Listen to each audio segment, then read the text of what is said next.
నిమిషాలలో నొప్పి లేకుండా వేడికోస్ వెయిన్ చికిత్స. ఆవేశ హాస్పిటల్, హైదరాబాద్. నమస్తే అమ్మా. నమస్తే అమ్మా. అమ్మ, మహాశివరాత్రి ఈరోజు మనం శివుణ్ణి కొలుస్తాము. అలాగే రోజంతా కూడా ఉపవాసం ఉంటాం. రాత్రిపూట కూడా మనం జాగారం చేస్తాము. అవునమ్మా. శివరాత్రి అనగానే ముందుగా గుర్తొచ్చేది జాగారమే కదమ్మా. అవునమ్మా. తర్వాత ఆయనేమో అభిషేక ప్రియుడు. మరి శివరాత్రి రోజు అనుసరించాల్సిన విధానాలు ఏంటమ్మా? ముందుగా అందరికీ కూడా శివరాత్రి సందర్భంగా శుభాకాంక్షలు.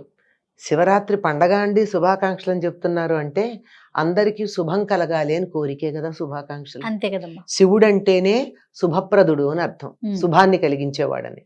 ఆయన్ని పూజించి మనందరికీ శుభాలు కలగాలి అని చెప్పి మనకి అందరికీ కూడా, అందరిలో మనం కూడా ఉంటాం కదా, అంచేత అందరికీ శుభాలు కలగాలని ప్రార్థిస్తూ శుభాకాంక్షలు. అమ్మ, శివరాత్రి నాడు పాటించాల్సిన విధి విధానాలు ఏమిటి అన్నారు.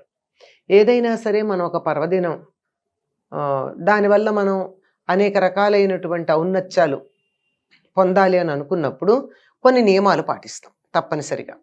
శివరాత్రి నాడు పూర్తిగా ఉపవాసం ఉంటాం.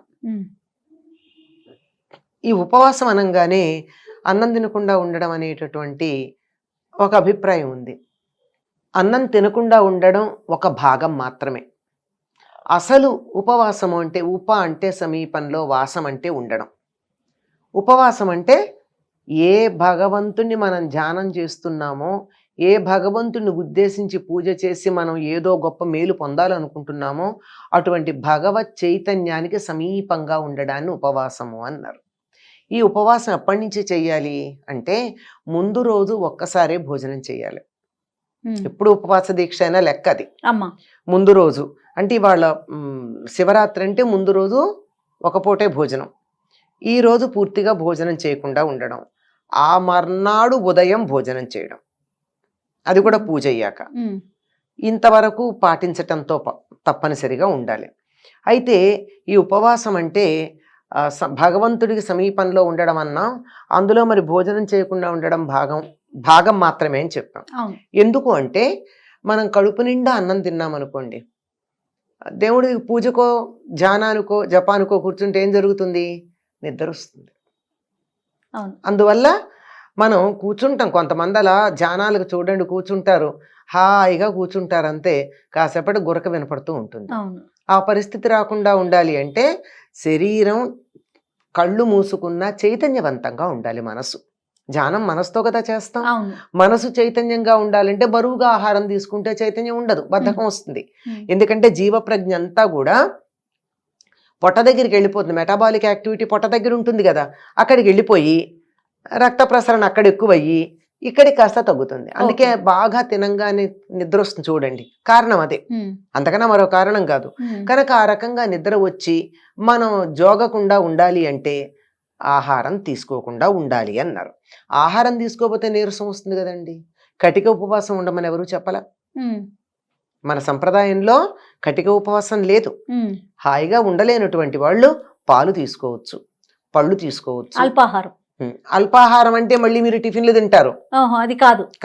పాలు పళ్ళు ఏవైతే తీసుకుంటే వెంటనే శరీరానికి బలం కలిగి పొట్ట మీద ఎక్కువ బరువు ఉండదు అది తీసుకోవాలి.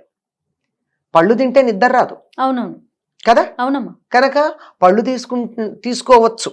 అంటే ఉండగలిగితే ఉండండి. ఎవరైనా కొంత నియమం ప్రకారం ఉంటామంటే వాళ్ళని కాదనడానికి ఎవరు అభ్యంతరం చెప్పరు కానీ, వాళ్ళని వద్దని అభ్యంతరం చెప్పరు కానీ, అలా ఉండలేనటువంటి సందర్భంలో హాయిగా పళ్ళు తీసుకోవచ్చు సమయానికి. అందులోనూ ఈ కాలంలో మందులతోనే జీవితాలు గడుస్తున్నాయి. అలాంటప్పుడు తప్పనిసరిగా వీలును బట్టి మరి అరటిపండు తినచ్చంటే అరటిపండు తినచ్చు. అరటిపండుకి అభ్యంతరం లేదని చెప్తున్నారు, చాలా మంది భయపడుతున్నారు కానీ మరి అందరూ తినచ్చు అని చెప్తున్నది. కనుక అరటిపండో ఇంకో పండో ఏదో ఒకటి తినేసి ఆ మందు వేసుకుంటే అయిపోతుంది. అప్పుడు ఏమవుతుంది? మందు వల్ల వచ్చేటటువంటి దుష్ప్రభావం ఉండదు, నిద్ర రాదు, మన మనసంతా మేలుకునే ఉంటుంది. ఆ విధంగా చేస్తారండి ఉపవాసం. ఇది ఉపవాసం అంటే మీరు అడిగారు కదా, ఉపవాసం ఇట్లా చేస్తారు. సూర్యోదయానికన్నా ముందే స్నానం చేసి మామూలుగా నిత్యం చేసుకునేటటువంటి పూజలు ఏవో ఉంటాయి. అంటే సంధ్యోపాసన చేసేవాళ్ళు సంధ్యావందనం చేస్తారు, గాయత్రి చేస్తారు, మామూలు నిత్యం చేసుకునే పూజ ఉంటుంది. ఇవన్నీ చేసుకున్నాక ఇవాళ అధికంగా చేసే తర్వాత చేస్తారు. మ్మ్. శివుణ్ణి ఆరాధించుకోవడం. మ్మ్. అలాగే మీరు ఆ, మేలుకోవడం గురించి చెప్పారు, రాత్రంతా మేలుకుంటారు, దీన్ని జాగారం. జాగరణ అంటారు. జాగరణ అంటే మేలుకుని ఉండడం. మేలుకుని ఉండడం అంటే ఏమిటి?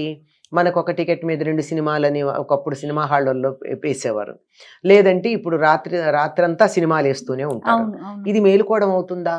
ఇది నైట్ అవుట్ అవుతుంది, మ్మ్. అంతేగాని జాగరణ అవ్వదు. జాగరణ అంటే భగవంతుని పట్ల మనం మేలుకుని ఉండడం. ఏ రకంగా అయితే భగవత్ చైతన్యంతో కలిసి ఉండడం ఉందో అట్లాగే భగవంతుడి పట్ల మేలుకుని ఉండడం. అంటే దీనికి ఏం చేయొచ్చు ఆయన అంటే నామస్మరణ ఇప్పుడు జపిస్తూ. మామూలుగా పగలు అభిషేకాలు చేస్తాం, రాత్రి 12 దాకా అభిషేకాలు చేసేవాళ్ళు ఉన్నారు, అఖండంగా అభిషేకాలు చేసేవాళ్ళు ఉన్నారు. మ్మ్. అంటే వాళ్ళు ఒక్కళ్ళే చేయలేరు ఇంతసేపు, ఇది సామూహికంగా కూర్చుని ఒకళ్ళ తర్వాత ఒకళ్ళు చేస్తూ ఉంటారు. మ్మ్. ఒకళ్ళు చదువుతూ ఉంటారు, నమకము చమకము మొదలైనవి, మరొకళ్ళు అభిషేకం చేస్తూ ఉంటారు, ద్రవ్యాలు అందించే వాళ్ళు ఉంటారు. అమ్మ. ఇలాంటివన్నీ ఇలా చేస్తూ 12 గంటల దాకా లింగోద్భవ సమయం దాకా అభిషేకాలు చేస్తూ ఉంటారు. మ్మ్. అభిషేకాలు అయిన తర్వాత అప్పుడు లింగోద్భవ సమయం అయిపోయిన తర్వాత అభిషేకం పూర్తి అయిపోతుంది కదా, అప్పుడు ఆయనకి షోడశోపచార పూజాధికాలు చేసి మళ్ళీ రేపు నక్షత్రాలు చూసే వరకు పడుకోకూడదు. మ్మ్.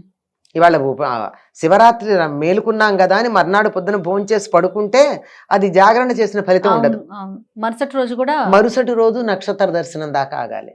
అంటే సూర్యుడు కనపడేదాకా, అదే చంద్రుడు. నక్షత్రాలు కనపడేదాకా, మ్మ్. చంద్రుడు కనపడాడుగా, అదే. సూర్యాస్తమయం అయ్యేదాకా ఉండాలి, పగలు పడుకోకూడదు. ఆ పగలు పడుకోకుండా ఉంటేనే ఈ జాగరణ ఫలితం ఉంటుంది. మ్మ్. మరి ఏం చేయాలి అప్పుడు అంటే మీరు ఇందాక చెప్పారు కదా, శివనామస్మరణ చేయొచ్చు, శివకథ శివుడికి సంబంధించిన హరికథలు చెప్పుకోవచ్చు, శివపురాణాన్ని చెప్పచ్చు, మ్మ్. భజనలు చెయ్యొచ్చు. లేదు ఎవరైనా శివుడి గురించి 4 మాటలు మాట్లాడితే నలుగురు వినొచ్చు, అమ్మ. నలుగురు ఒకళ్ళ తర్వాత ఒకళ్ళు మాట్లాడచ్చు, ఎన్ని కార్యక్రమాలైనా ఉంటాయి. మొత్తం అంతా శివ సంబంధంగా సమయాన్ని గడపాల్సి ఉంటుంది. మ్మ్. శివుణ్ణి తలుచుకుంటూ సమయాన్ని గడిపితే అది జాగరణ అవుతుంది. మ్మ్. జాగరణ అంటే అంతే మేలుకుని స్లీపింగ్ టాబ్లెట్స్ చేసుకుని మేలుకుని, లేదా ఇవాళ ఇంట్లో వంట లేదు రాత్రికి కూడా మేలుకుని ఉండాలి అని చెప్పి ఇల్లు సర్దడం ఇట్లాంటి పనులు పెట్టుకుంటారు కొంతమంది. అమ్మ. పెట్టుకుంటే కూడా తప్పు లేదు, కానీ పని చేస్తూ నోటితో శివనామస్మరణ చేయటం. జరుగుతూ ఉండాలిగా. మ్మ్. చేసే పని మీద కన్నా దృష్టి పని యాంత్రికంగా చేస్తూ అవునవును. నామస్మరణ చేసుకుంటూ ఉంటే బాగుంటుంది. ఓకే. కనుక ఇది ఉపవాసము జాగరణ అన్నదానికి ఉన్నటువంటి యథార్థమైన అర్థాలు ఇవమ్మా. అమ్మ. వీటిని అర్థం చేసుకుని చేసినట్టయితే బాగుంటుంది. శివుణ్ణే తలుచుకుంటూ ఉండాలన్నది ప్రధానమైనటువంటి ఆయన అంశం. ఉద్భవించిన రోజు కూడా ఈ రోజే కదా. అవునమ్మా. కానీ శివ పార్వతుల కళ్యాణం కూడా చేస్తారు కదా. అంటే శాంతి కళ్యాణం అన్నది ఉందమ్మా. ఆహా. శాంతి కళ్యాణాలంటే నిజంగా కళ్యాణం అయిన రోజున మ్యారేజ్ యానివర్సరీ కాదు, ఆ. అది శాంతి కళ్యాణం. ఎప్పుడైనా చేయొచ్చు. ఇప్పుడు తిరుపతిలో 365 రోజులు చేస్తారా? ఆహా. చేస్తున్నారు కదా. ఆ. వెంకటేశ్వర కళ్యాణం అంటే మరి అన్ని నిత్య రోజు కళ్యాణం. పెళ్ళయింది ఆయనకి? అవలేదు కదా. మ్మ్. శివపార్వతుల కళ్యాణం దీనికోసం చేస్తారు. శాంతి కళ్యాణం అన్న పేరుతో ఒక దేవాలయాన్ని ప్రారంభించినప్పుడు కానీ, బ్రహ్మోత్సవాల్లో కానీ, యజ్ఞాల్లో కానీ, మొక్కుకున్నప్పుడు కానీ ఎప్పుడైనా కళ్యాణాలు చేయొచ్చు. ఆ రకంగా శాంతి కళ్యాణం చేస్తారు. దాన్ని శాంతి కళ్యాణం అనే పదమే వాడతారు. మ్మ్. శివుడు ఉద్భవించిన రోజు కూడా కదమ్మా. అవునమ్మా. మ్మ్. మాఘే కృష్ణ చతుర్దశ్యాం అని చెప్పి ఆ మాఘ కృష్ణ చతుర్దశి నాడు నిసి మ్మ్.